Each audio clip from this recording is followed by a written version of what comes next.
Hi guys, this is GSMDome and I'm here with the Samsung Galaxy A37 in violet, in sort of a gray-green.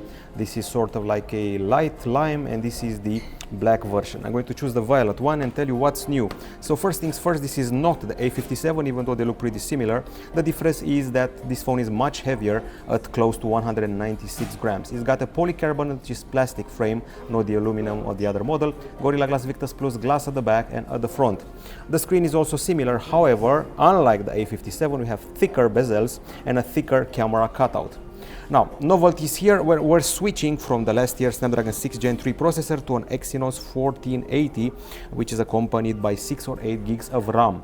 There are other novelties here. I would say that the phone is 7.4 millimeters in thickness, is IP certified, and 196 grams in weight.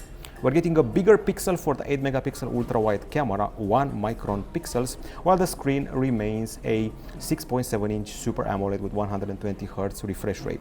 We're also getting a 5000 mAh battery with 45 watt charging, and aside from the 8 megapixel ultra wide camera, there's a 50 megapixel with OIS and a 5 megapixel macro. I would have liked to see a telephoto, but there we have it. So we have a 12 megapixel front camera here, which is good for the selfies, and yeah, should also have HDR, which is always welcome. Up to 1900 nits of brightness for this one, and an improved vapor chamber. Yes, apparently there's also that if you're planning on doing some gaming here. The phone also comes with Wi-Fi 6, stereo speakers, 5G, Bluetooth 5.4, and a fingerprint scanner in the screen.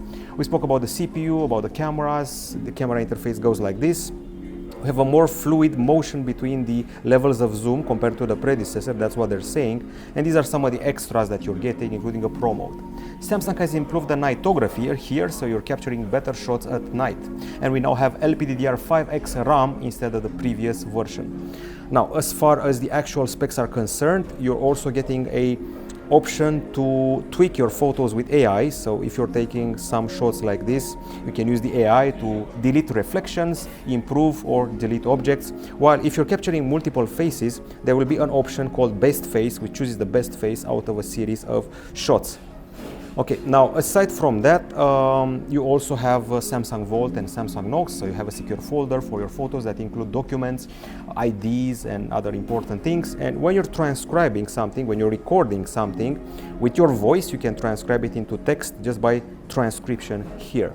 That's pretty much it. Sadly, the note-taking application, let me find it. So the notes do not get Galaxy AI. So if you're writing something, you don't have the correction or summary or other things like that. At least not yet, maybe next year, who knows.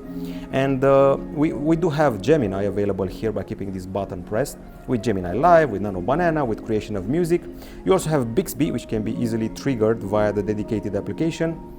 Some of its commands are listed here: precipitation forecast, notifications deleted, and more. And Perplexity is also supported, but needs to be installed. Aside from that, you can also recognize multiple items with circle to search. Now, instead of just one, like we had before, now you can recognize multiple ones. And that's actually pretty cool. So like, for example, in an outfit, you recognize the shoes and the shirt, not just one. This is the Galaxy A37, a lighter version of the A57. Nothing has changed from the predecessor except for the CPU and the type of RAM, and of course the AI, and perhaps some small camera changes. That's it from us. Goodbye.